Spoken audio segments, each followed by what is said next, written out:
첫 번째 발표자는 코로나19 팬데믹과 국민정신건강 현황에 대해서 발표를 하시겠습니다. 이은한 경기연구원 연구위원이십니다. 현재 경기연구원에서 일을 하고 계시고 성균관대학교 사회학 박사로 사회학을 전공하셨습니다. 주로 정신보건법 개정으로 인한 정신질환자 탈원화, 지역사회 유입에 대한 대책을 연구하셨고 현재 코로나19 세대에 대한 정신건강 문제를 연구하고 계십니다.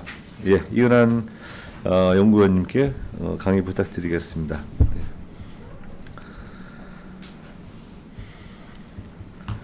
네, 안녕하세요. 소개받은 경기연구원 이은한 연구위원입니다. 오늘 제가 소개드릴 내용은요, 코로나19 멘탈데믹 대한민국이라는 제목으로 코로나19 팬데믹과 국민 정신건강 현황에 대해서 말씀드리고자 합니다. 저는 지난 4월 말에 코로나19로 인한 국민 정신건강 실태조사를 시행을 했고요. 그거에 대한 소개를 드릴까 합니다. 먼저 내용은 보시는 바와 같고, 이 목차는 코로나19 감염 재난과 정신건강, 그리고 멘탈데믹, 국민절반 코로나 블루, 그리고 세 번째로 이번 조사를 통해서 도출된 시사점, 국민 맞춤형 심리방역 관리체계 도입에 대해서 소개를 드리겠습니다. 네, 먼저 코로나19 감염 재난과 정신건강인데요. 이 부분은 여러분들 다 아시리라고 생각이 듭니다. 지난 2019년 말에 중국에서 이제 원인모를 폐렴균 코로나19로 인해서 그 우한시를 시작으로 전 세계로 확산이 됐고요.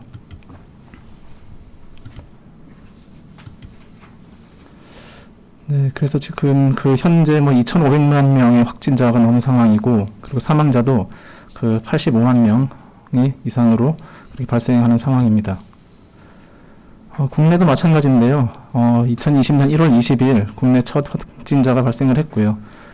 그리고 소위 신천지 사건이라고 하는 그런 이제 대규모 발생을 통해서 이제 대구가 가장 큰 피해를 봤었고, 지금까지 2만 명이 넘는 확진 환자, 그리고 우리나라도 300명이 넘는 그 사망자가 발생을 하고 있습니다.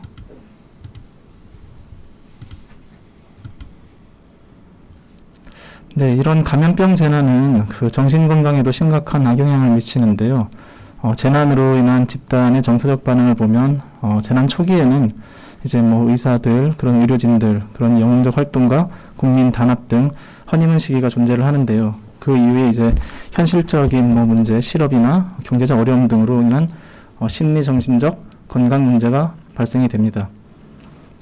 그리고 또 그런 재난으로 인한 개인의 심리적 충격과 긴장, 그런 두려움들이 주변으로 전파가 되고 지역 사회와 전 국민적 트라우마로 확산되는 그런 현상들이 있습니다. 메르스 당시 이제 2015년도에 그때도 이런 국민적인 이런 공포와 우울, 불안을 경험을 했었고요. 2003년에 있었던 홍콩에서 발생한 사스, 그리고 2014년에 서아프리카 지역에서 유행한 에볼라의 경우에도 이제 회복 이후에도 불안과 우울 등 정신적 문제가 장기간으로 지속된 그런 사례들이 있었고요. 그래서 코로나19로 인한 국민 트라우마 확산, 즉 멘탈 데믹에 대한 대비가 필요하다. 그래서 이제 먼저 현황이 어떤가 그렇게 조사를 시행을 했습니다. 먼저 간략히 정부의 재난 심리 지원 정책에 대해서 살펴보면, 우리나라는 국가 트라우마 센터가 이제 대표적으로 운영이 되고 있는데, 그 법률에 의해서 국가 트라우마 센터가 정신건강센터에 설치돼서 운영 중에 있고요. 재난이나 그 밖의 사고로 정신적 충격을 받은 트라우마 환자의 심리 안정적 사회 적응을 위한 정신건강 서비스를 제공하고 있습니다. 1차적으로 재난 피해자, 그리고 2차 피해자의 주변인, 3차 재난 지원 인력, 그리고 4차 지역사회, 그리고 5차 전 국민에 이르기까지 서비스를 제공을 하고 있습니다. 그리고 예를 들어서 상황별 대처 방법을 표준화해서 제공도 하고 있고요. 재난별로, 자연재난, 그리고 사회적 재난별로 서비스를 제공을 하고 있습니다. 이번 코로나19 때에도 정부에서 이제 정신보건 대응을 계속 해오고 있는데요. 다행히 우리가 메르스의 경험을 토대로 이번 코로나19 때는 메르스의 교훈을 삼아서 초기 단계에서부터 통합심리지원단을 구성해서 운영을 해오고 있고 선제적으로 그렇게 대응을 해오고 있습니다. 네, 다음으로 제가 말씀드렸듯이 4월 말에 전 국민 정신건강 실태 조사를 했고 챕터 제목에서도 보시면 아시겠지만은 국민 절반이 코로나 블루 우울감을 경험할 정도로 그렇게 상황이 심각했다를 말씀을 드리겠습니다. 먼저 조사 개요를 잠시 말씀드리면요. 설문 기간은 2020년 4월 29일 시행을 했고요. 38개 문항으로 전국의 지자체에 있는 1,500명을 대상으로 시행을 했습니다. 95% 신뢰 수준에서 플러스 마이너스 0.53%포인트 표본 오차가 있고요. 그리고 조사 방법은 모바일 어플리케이션을 통해서 응답 수집을 했습니다. 성별로는 남성이 51%, 여성이 49% 정도였고요. 그리고 10대가 8%, 20대 20%, 30대 20%를 차지하고 있었습니다. 네, 그리고 응답자 비율 지역별로 살펴보시면 경기도가 26.7% 정도고요. 그리고 서울 19.5%. 그리고 응답자 직업군은 사무직, 기술직이 제일 많았고요. 그리고 전업주부, 자유, 전문직, 대학생 순으로 조사를 했습니다. 그래서 조사를 했더니 일단 코로나19로 인해서 불안과 우울을 경험하고 있는 것을 조사를 했더니 전체 응답자의 47.5% 거의 절반 수준이 코로나19로 인해서 다소 또는 심각 수준의 불안, 우울을 느끼는 것으로 그렇게 조사가 되었고요. 그리고 성별로는 남성이 39.8%, 그리고 여성은 55.5%가 우울감을 경험하고 있는 것으로 나타났습니다. 그리고 연령대별로는 10대가 40.4%, 그리고 연령이 증가할수록 50대가 52.2%까지 증가하는 것으로 분석이 되었습니다. 지역별로 살펴보시면 이렇게 조사할 당시에는 이제 대구 지역이 가장 심각한 상태여서 대구가 65.3%, 대구 시민들 중에 65.3%가 불안과 우울감을 경험을 하고 있었고요. 부산, 대전 순으로 나타났습니다. 그리고 직업별로는 전업주부가 59.9%로 가장 높았고요. 그리고 자영업자 54.3%, 그리고 계약직 근로자 순으로 우리가 생각하는 사회적 취약계층에서 많이 높은 것으로 그렇게 분석이 되었습니다. 그리고 불안, 우울과 함께 수면 장애에 대해서도 조사를 했는데요. 코로나로 인해서 수면의 질이 나빠졌다가 응답한 사람이 전체 응답자의 20% 정도였고요. 이 역시 남성이 15.6%, 여성이 25.5%로 남성보다 여성이 더 취약했고요. 그리고 연령대가 높아질수록 수면 장애도 더 취약한 것으로 그렇게 나타났습니다. 네, 수면 장애에 대한 지역별 분석을 해봤더니 역시 대구가 당시에 이제 30%로 가장 높았고요. 그 외에 지역들은 이제 24% 미만 정도로 나타났습니다. 그리고 직업별로 살펴보면 불안, 우울과 마찬가지로 전업주가 이제 가장 높은 28.1%였고요. 그리고 계약직 근로자, 자영업자 순으로 분석이 되었습니다.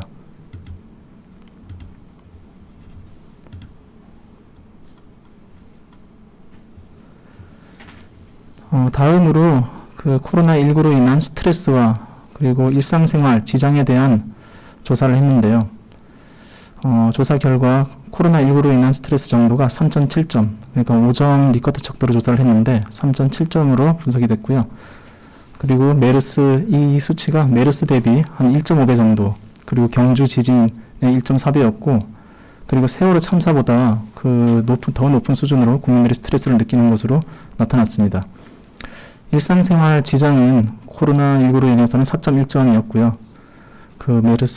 경주 지진 한 1.5배, 메르스 한 1.5배, 그리고 세월호 참사의 1.4배 정도 수준으로 그렇게 나타났습니다. 그리고 주관적으로 체감하는 사회적 손실에 대해서 조사를 했는데 결과는 한 4.6점으로 타 재난에 비해서 체감 손실이 매우 높은 것으로 분석이 되었습니다. 네, 종합을 하자면 일단 국민들이 느끼는 스트레스와 일상생활 지장, 그리고 이거에 대한 손실을 타 재난에 비해서도 굉장히 높게 느끼고 있다라고 볼 수 있을 것 같습니다. 코로나19로 인한 스트레스를 성별로 살펴보면 여성이 남성보다 높게 나타났고요. 연령대가 높아질수록 그렇게 증가하는 것으로 분석이 되었습니다. 그리고 그 타 재난과 이제 비교를 했을 때 그 지진으로 인한 스트레스는 경북이 41.2%로 타 지역의 이제 30%대에 비해서 굉장히 높은 상황이었고요.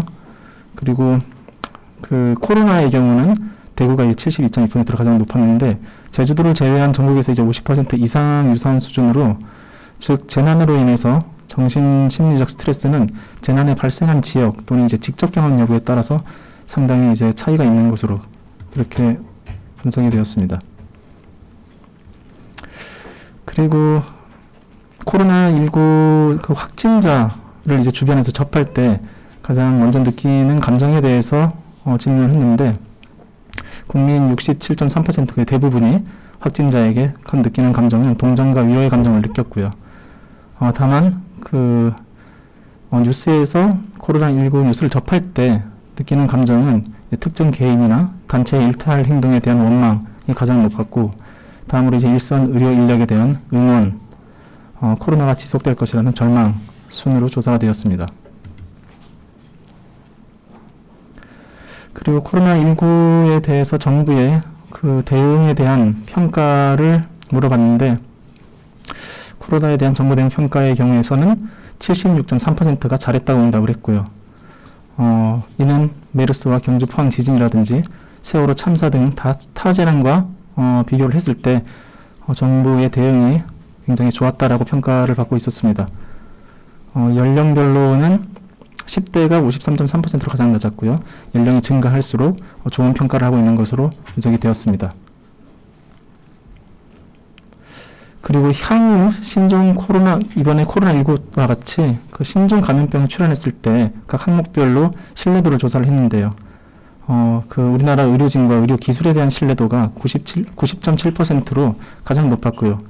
다음이 정부의 대응 역량 69.3%, 그리고 국민들의 이제 선진 시민 의식이 62.1%로 나타났습니다. 그리고 국민 대부분이 우리나라 감염병 능력이 발전하고 있다라고 생각하고 있고요. 그리고 코로나19를 통해서 더 한 단계 발전할 것으로 기대하는 것으로 조사가 되었습니다. 네, 연령별로 살펴본 건데요.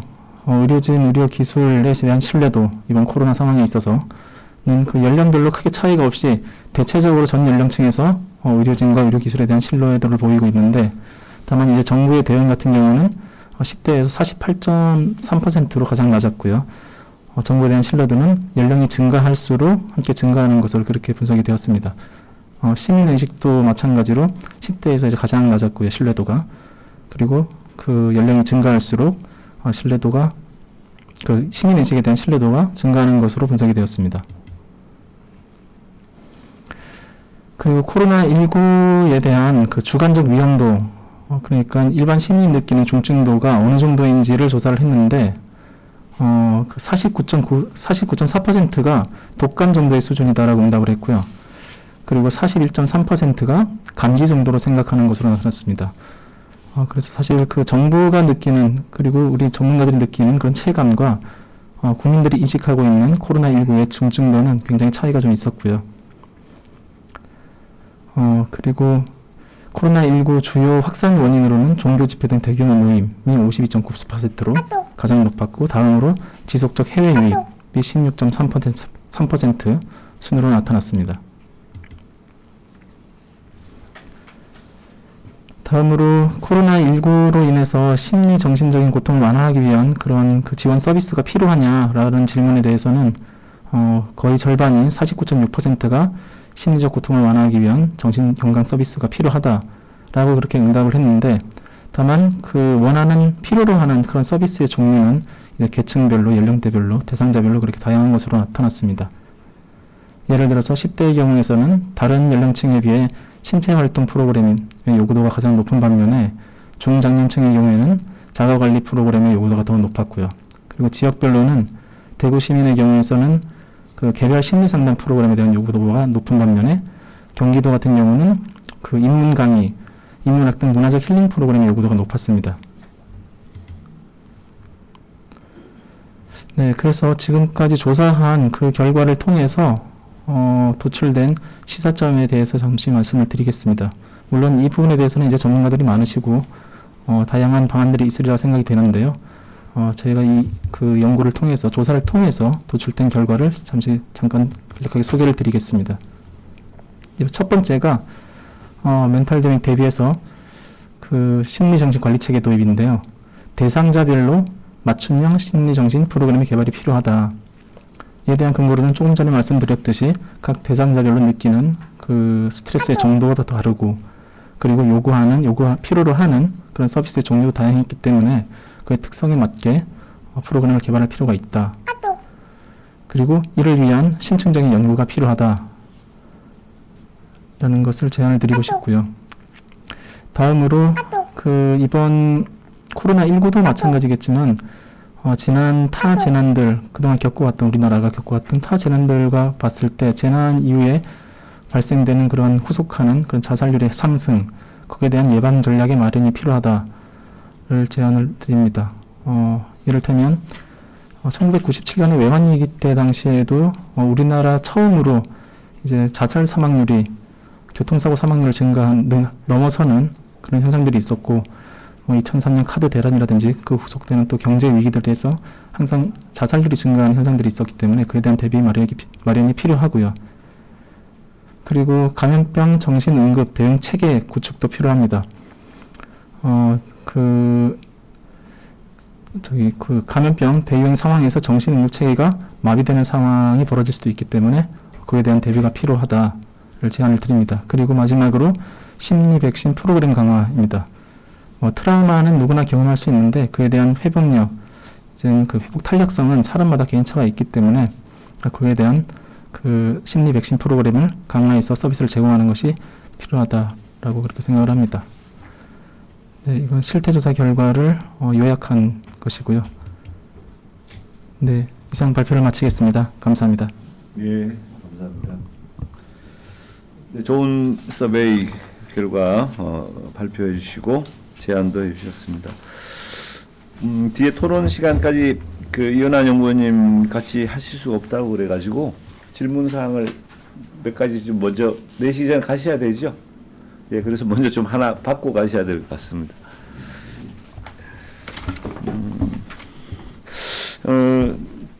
지금 청중들이 미리 사전 질문도 들어온 거 있긴 한데, 좀 합당한 것이 이번 서베이에서 좀 맞는 것이 잘 없어서 제가 현재 심리 방역을 총괄하고 있는 기관장의 입장에서 제가 한번 말씀드리면요.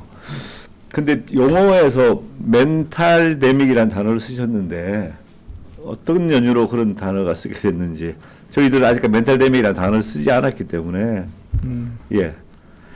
사실 그 멘탈 데믹은 합성어로 그 멘탈 정신을 뜻하는 멘탈이라는 그 단어와 그리고 이제 에피데믹, 팬데믹 그런 유행을 뜻하는 이제 단어를 합해서 이런 정신적 충격이 전 국민으로 확산되는 현상, 그렇게 유행병처럼 퍼지는 현상을 일컫는 말로 제가 멘탈 데믹이라는 용어를 사용을 했습니다. 예, 그러니까 그게 네. 학계의 어떤 서로가 합의된 단어가 아니기 때문에 제가 드린 말씀이에요. 네, 그게 신조어입니다. 그게 아니 신조어라 하더라도 네.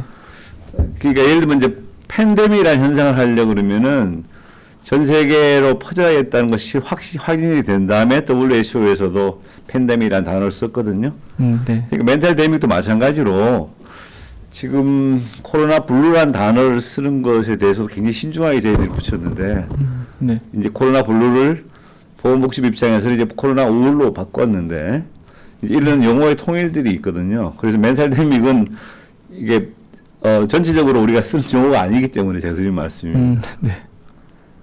그러니까 왜냐하면은 굉장히 그거는 이 4월 달에 했던 서베이만 가지고 결과로서 저희들이 쓰기가 좀 너무 큰 단어라서 제가 드리는 말씀이에요. 네. 말씀드렸듯이 그냥 그 신조어를 제가 이제 활용을 한 건데요.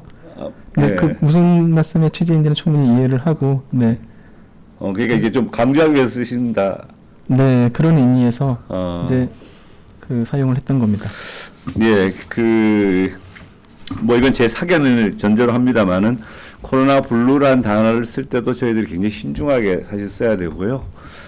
그래서 코로나 블루를 또 우리말로 하자고 해서 코로나 우울로 번역할 때도 신중한 검토들이 있었던 걸로 알고 있고, 그리고 이제 멘탈 데미지라는 단어를 쓰려면은 우리나라에서만의 겪는 코로나 블루가 독특한 현상인지 아니면 다른 나라, 우리나라보다 더 많은 사망자가 발생한 유럽이나 미국에서도 보편적으로 쓸 수 있는 그 용어의 선택인지 하는 것이 좀 궁금해서 제가 말씀을 드렸습니다. 그래서 코멘트 감사합니다. 예, 그래서 자칫 안 그래도 멘탈이라는 단어나 정신적인 거에 대해서 국민들이 편견이 많거든요.